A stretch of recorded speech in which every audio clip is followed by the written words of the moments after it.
welcome to SK Med Concept. So today in this video we are actually going to discuss about biochemistry questions from base paper of 2015. So this comes under CROC 1 exam preparation, and as we all know, CROC 1 is the first licensing exam we have to go through in Ukraine, right? So let's get started. So the first question is, galactosemia is revealed in the child. Concentration of glucose in blood is not considerably changed. Deficiency of what enzyme caused this illness? So here the case is the child is suffering from galactosemia. So what is the issue? The issue is galactose is actually a very simple sugar. But if there is any enzyme deficiency to convert galactose into glucose, galactose will definitely accumulate in our body, right? So the same situation is seen in the baby. So for answering this, you have to know the metabolism of galactose first. Galactose is initially converted into galactose 1-phosphate with the help of enzyme galactokinase. From galactose 1-phosphate, it is further converted into UDP galactose with the help of enzyme galactose 1-phosphate uridyl transferase. Here comes the issue. If galactose 1-phosphate is not converted into UDP galactose, this will result in galactosemia. So definitely now you are able to answer what enzyme is deficient in this case. It's galactose 1-phosphate uridyl transferase. And to the right side you can see that if a baby is suffering from galactosemia, the common features seen in baby are mental retardation, congenital cataract, jaundice, hepatomegaly, kidney damage, hypoglycemia, and even we can find galactose and amino acids in urine.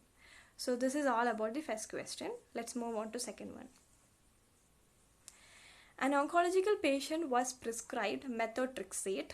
With the lapse of time, target cells of tumor lost susceptibility to this drug. So there is change of gene expression of the following enzyme. So this is our question. So here the case is the patient is a cancer patient, and for cancer patient we are prescribed with methotrexate. Okay, it is an anti-neoplastic drug. But by time what happened is the drug actually lost its capacity to treat the disease. In fact, we can say that there happened a drug resistance. So what was the change in gene expression of the enzyme? So for answering this, first you have to have a basic idea that methotrexate is an anti-neoplastic drug, right? And it inhibits dihydrofolate reductase enzyme. So you have to know this mechanism of action firstly. And second thing, to the right you can see the folic acid structure and methotrexate structure. So we can say that methotrexate and folic acid is very much structurally similar. So this is the reason why methotrexate is able to competitively inhibit folate reductase. Okay. So in presence of methotrexate, what happens? Tetrahydrofolic acid is not produced. So actually tetrahydrofolic acid is responsible for some changes in DNA, and which will result in DNA in synthesis inhibition, and consequently it will stop cell division. So in order to keep it very simple, learn that methotrexate inhibits dihydrofolate reductase enzyme. So if this function is working properly, the patient will be cured. But here what happens is, when we develop drug resistance, even though methotrexate is given, tumor cells will increase 400 times the synthesis of enzyme. So this is done by gene amplification method. So when increased synthesis of enzymes is there, it will lead to drug resistance with lapse of time. So this is a very simple explanation for this question. So now it is very much clear, methotrexate actually inhibits dihydrofolate reductase enzyme. So if there is drug resistance, it means that the drug has lost its capacity to inhibit this enzyme. Okay. So this is actually a little more enhanced knowledge. What actually causes drug resistance? So whenever there is the target enzyme or pathway is deleted, or whenever there is an alternate minor pathways of drug catabolism are opened, or if the drug uptake is reduced or inhibited, or if there is increased synthesis of enzymes. So these are the four major reasons which causes drug resistance. So in our previous question of oncological patients suffering from cancer, we have seen that there is an increased synthesis of enzymes. So because of increased synthesis of enzyme, methotrexate couldn't inhibit dihydrofolic acid. Okay, so this was the reason for the drug resistance. And a simple point you have to keep in mind is multi-drug resistance in cancer chemotherapy is always due to overexpression of a membrane protein, and that membrane protein is actually known as P-glycoprotein. So whenever there is an overexpression of this P-glycoprotein, multi-drug resistance is seen. Okay, so these are just simple things you have to keep in mind. Let's move to next question. Plasmic factors of blood coagulation are exposed to post-translational modification with the participation of vitamin K. It's necessary as a cofactor in the enzyme system of gamma carboxylation of protein factors of blood coagulation due to increased affinity of their molecules with calcium ions. So the question is, what amino acid is carboxylated in these proteins? First of all, we have to know that vitamin K is very essential for coagulation because there are some clotting factors which are dependent on vitamin K. So these are normally factor 2, factor 7, factor 9 and factor 10. So these factors are dependent on vitamin K. So how are they dependent in vitamin K? There comes a question. So all these factors are actually synthesized from liver as inactive enzymes, or we can say as inactive cymogens. But when they undergo some post-translational modifications, they are able to work for coagulating. So what is this post-translational modification? The gamma carboxylation of glutamic acid residues. So this is actually what we are mentioning as post-translational modification. So when there is gamma carboxylation of glutamic acid residues, these factors will become active. Then these are the binding sites for calcium ions, and gamma carboxyglutamic acid requires vitamin K as a cofactor. So that means in order for this gamma carboxylation to occur, we need vitamin K as a cofactor. So this is the reason why vitamin K is really necessary for coagulation. So now when you get back to the question, it is very simple. Plasmic factors are exposed to post-translational modification with the participation of vitamin K. So already clues are given in the question. So they are just asking what amino acid we need. We need glutamic acid. That's all about this question. Let's moving on. A 49-year-old driver complains about unbearable constricting pain behind the breastbone irradiating to neck. The pain arose 2 hours ago. So objectively, the patient's condition is grave. He is pale, heart tones are decreased. Laboratory studies revealed high activity of creatine kinase and LDH1, and what the disease are actually standing or showing up for. So this is a very simple question. If we are able to understand or keep in mind what are the markers of myocardial infarction. So first of all, whenever the patient is suffering from myocardial infarction, when we check in blood, we can say that creatine kinase will be increased. Then the next one will be troponins and then myoglobin. And what about LDH1? LDH1 is actually a lactate dehydrogenase, and LDH1 is particularly isoenzyme because lactate dehydrogenase have around 5 isoenzymes, and LDH1 is literally produced from heart muscle. So in case of myocardial infarction, we can see LDH1 and creatine kinase. Now getting back to question, the main point is laboratory studies revealed high activity of creatine kinase and LDH1. So obviously from this we are able to say that LDH1 and creatine kinase are produced from heart. So this is seen in acute myocardial infarction. So that's quite simple. Moving on. A newborn child was found to have reduced intensity of sucking, frequent vomiting, hypotonia. Urine and blood exhibited increased concentration of citrulline. So what metabolic process is actually disturbed? So this is the question. So the point which we have an eye on this is urine and blood exhibited increased concentration of citrulline. So in order to understand, we have to keep ornithine cycle in mind, or the other name is urea cycle. So what happens in urea cycle? Ammonia is converted into carbamyl phosphate and then into citrulline, and then arginine, and then finally it is excreted out as urea, right? So this is actually what is happening in urea cycle. So those steps are actually written like step 1, step 2, step 3, step 4, and finally the formation of urea. So as ornithine is the first member of this reaction, urea cycle is also known as ornithine cycle. So now we are able to understand why there is an increased concentration of citrulline, because if urea cycle is disturbed, definitely what will be the first product to accumulate? It will be citrulline. So the answer is ornithine cycle. Now the next question, pharmacological effects of antidepressants are connected with inhibition of an enzyme catalyzing biogenic amines, noradrenaline and serotonin in mitochondria of cerebral neurons. What enzyme participate in this process? So for this to understand, you have to know that monoamine oxidase actually converts serotonin to 5-hydroxyindole acetic acid. So I have given a figure in the right side, and this is actually the conversion or the formation of serotonin. In fact, tryptophan is the base product from which serotonin, melatonin, even niacin happens to occur. Okay, so what actually happens in monoamine oxidase? Here in the step we can see that 5-hydroxytryptophan is converted into serotonin, and there we need monoamine oxidase enzyme. So in patients who are suffering from depression or psychosis, serotonin level is really low. So what happens is we have to stop the conversion so that serotonin will be there in the body.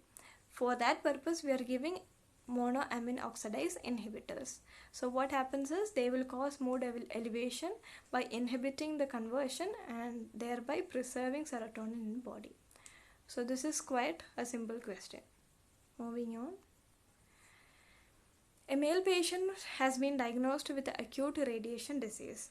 So laboratory examination revealed a considerable reduction of platelet serotonin level.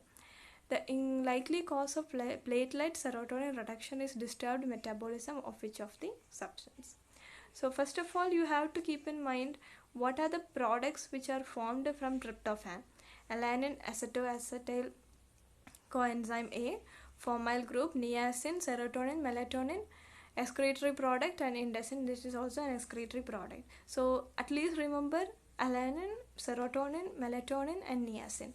So these are the main products which are produced from tryptophan. So here again in the right side you can see a metabolic figure in which tryptophan is first converted into 5-hydroxytryptophan and then into 5-hydroxytryptamine, and final, that means it is serotonin. The other name for serotonin is 5-hydroxytryptamine, and finally converted into the excretory product. So in case if it is absent, if serotonin is absent, it means that there is a disturbed metabolism in 5-hydroxytryptophan. So this is all about the platelet serotonin reduction and its disturbed metabolism. Moving on, the next question. Study of conversion of a food coloring agent revealed that neutralization of this xenobiotic takes place only in one phase, microsomal oxidation. So name a component of this phase. So for this, let's revise back to our pharmacology videos, which is already there, and you can check up the links. So let's revise that. Biotransformation is actually a process in which one substance is changed into another substance. For what? For the easy excretion. So biotransformations, we can generally classify it as phase 1 and phase 2 reactions. In phase 1, a foreign body is altered.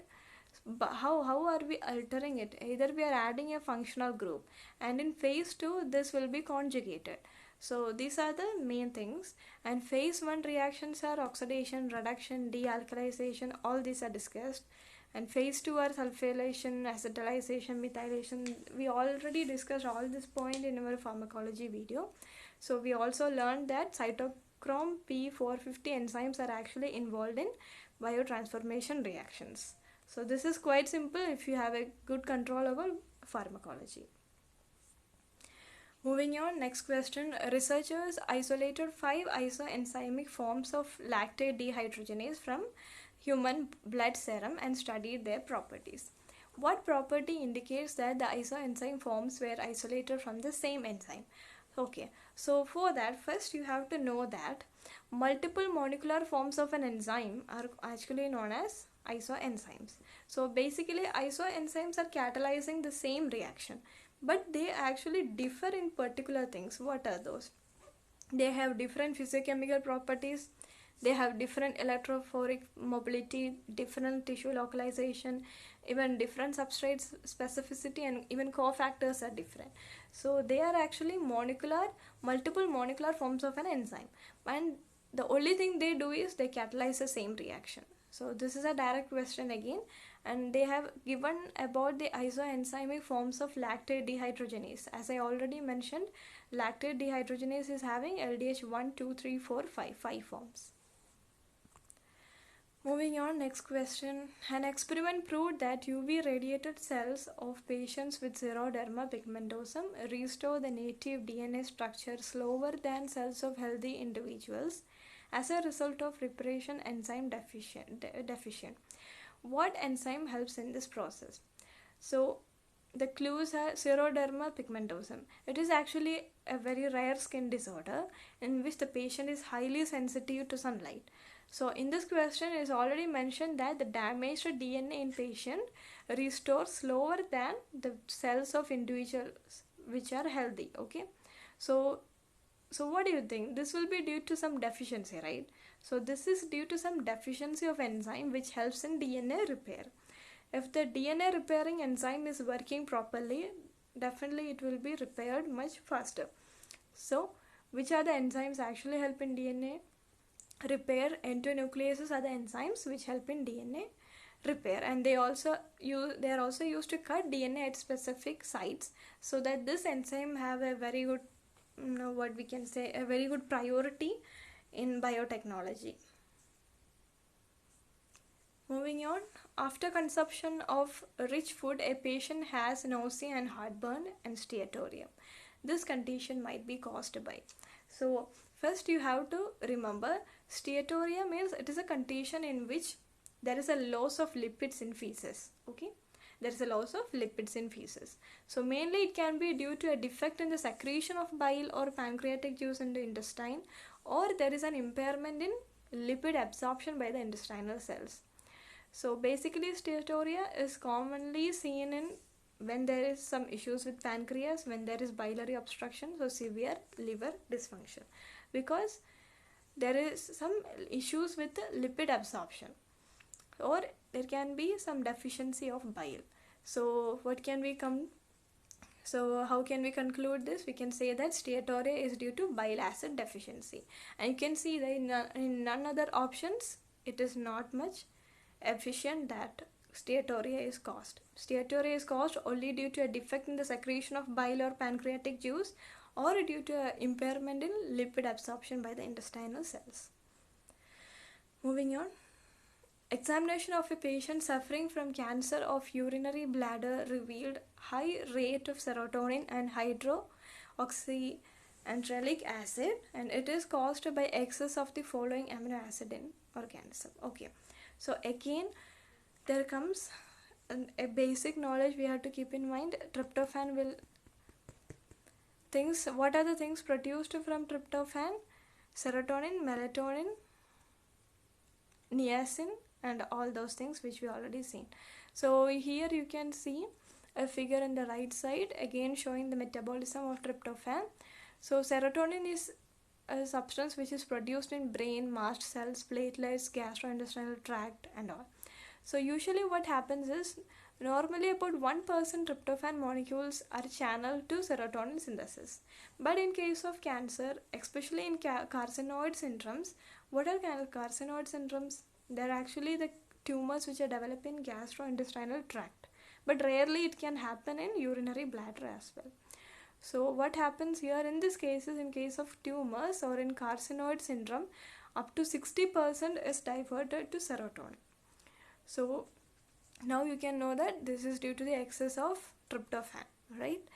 And a small point you have to keep in mind is, in our gastrointestinal tract, serotonin is produced by argintifen cells of gastrointestinal tract, and this serotonin is really necessary for GIT motility. Okay, so in case of tumors, these cells will grow and then produce more serotonin. Okay, so this is the reason. So very simple question. If you know that tryptophan is the base for products like melatonin, serotonin, niacin, and 2-3 excretory products which we already saw. Now, pain along large nervous systems and increased amount of pyruvate in blood were revealed in the body. Insufficiency of what enzyme has caused such a change? Okay, so understanding this, first you have to have a basic idea that pyruvate is converted into acetyl coenzyme by the enzyme pyruvate dehydrogenase. And what is the cofactor or coenzyme working for it? TPP. What is it? Thiamine pyrophosphate. So from where do we get this thiamine pyrophosphate? The enzyme pyruvate dehydrogenase catalyzes this reaction, as we already saw. So this TPP is formed from vitamin B1, or we can say thiamine. So this is due to some chemical reactions in which alcohol of thiamine is esterified with phosphate. This is just for a basic idea to know that how it is formed. So basically you have to keep in mind the deficiency of vitamin B1 will result in deficiency of thiamine pyrophosphate, because this thiamine pyrophosphate is formed from vitamin B1. So consequently what happens? It will affect the metabolic pathway of pyruvate to acetyl coenzyme. So pyruvate will accumulate in body. So when pyruvates actually accumulate in body, what happens in deficiency of B1? They will cause polyneuritis or pain along large nervous system. So this is all about this question. Moving on, a mother consulted a doctor about her 5-year-old child who develops erythemas, vesicular rash, and skin itch under the influence of sun. Laboratory studies revealed decreased skin concentration in blood serum, increased uroporphyrinogen 1 excretion with the urine. So what is most likely inherited pathology in this child? So the first clue in this question is increased uroporphyrinogen 1. So this uroporphyrinogen 1 is excreted with urine. So first of all, you have to know that porphyrias are actually metabolic disorders of heme synthesis. So what happens in this case is, whenever there is issues with this metabolic disorders, it will be causing increased secretion of porphyrins or porphyrin precursors. So now to the right side you can see that there are actually two types of porphyria, hepatic and erythropoietic. And under hepatic again we have 4, and erythropoietic we have again 2. So you can see the enzyme defect and what are the characters. So this is a table which you can keep in mind. Even if there are similar questions, you can answer for that. Now we are coming back to our question about congenital erythropoietic porphyria. So this is a rare congenital disease. Here in this case, the individual or the child will excrete uroporphyrinogen 1. Okay. And what happens is the patient will be more photosensitive. That means they will have hypersensitivity to sunlight, and there is also increased hemolysis which is observed in this case. Now when we get back to question, this is very much clear. First of all, there is excretion of uroporphyrinogen 1, and second thing, they have hypersensitivity towards sunlight, right? Erythemas, vesicular rash, skin itch and all. Now moving on, the blood of a 12-year-old boy presents low concentration of uric acid and accumulation of xanthine and hypoxanthine. So this child has genetic defect of which enzyme? So this is a question. First of all, you have to keep in mind uric acid. From where do we get uric acid? Uric acid is actually the final excretory product of urine metabolism. So towards the right you can see a figure in which the metabolism of urines are given. So when we come towards the end, we can see that xanthine oxidase is really an important enzyme, because they are converting hypoxanthine to xanthine and then xanthine to uric acid. So in both these conversions, which enzyme is really important? Xanthine oxidase. So now getting back to question, the child is having low concentration of uric acid. So definitely the metabolism is not working. So what enzyme is deficient? So if xanthine oxidase is deficient, the formation of uric acid is inhibited, right? So this is also a direct question. Now next question, a patient is ill with diabetes mellitus which is accompanied by hyperglycemia of over 7.2 millimole on an empty stomach. The level of what blood and plasma protein allows to estimate glycemia rate. So for this thing we have to keep in mind glycolated hemoglobin is the best indicator for long-term control of blood glucose level, because the reason is once glucose attaches to hemoglobin, it can never be removed. Okay, so this hemoglobin will be attaching, this glucose along with hemoglobin will remain in the body throughout the lifespan of erythrocyte, and we know that the lifespan of erythrocyte is RBC is 120 days. So this is the best index for understanding the sugar content in our body, glycolated hemoglobin. Now finally, increased breaking of vessels, enamel and dentine destruction in scurvy patients are caused by disorder of collagen maturing. What stage of modification of procollagen is disordered in this avitaminosis? So first of all, you have to know that in the right side again a figure is given. It is all about vitamin C dependent hydroxylation of proline and protocollagen. So collagen is an essential component in our body which gives our body the strength, right? Strength in our skin, the strength of fibers, and what actually helps is hydroxyproline and hydroxylysine are the essential components which are helping in cross-linking and increasing the strength of fiber. So in order to occur this metabolism of hydroxylation, vitamin C plays an important role because they are the coenzyme which is helping in the hydroxylation of proline and lysine. So only when proline and lysine are hydroxylized, protocollagen or procollagen is converted into collagen. So this is actually again a post-translational modification with the help of vitamin C. So again getting back to question, increased vessels, increased breaking of vessels, and this is seen in a scurvy patient. So definitely vitamin C is deficient because scurvy is a disease which is caused when there is vitamin C deficiency. So now we know that vitamin C is the component or coenzyme which is helping in hydroxylation of proline and lysine. So that's all for today. More questions will be updated soon, and also those who are wanting this PDF, kindly send mail to skmed@concept@gmail.com.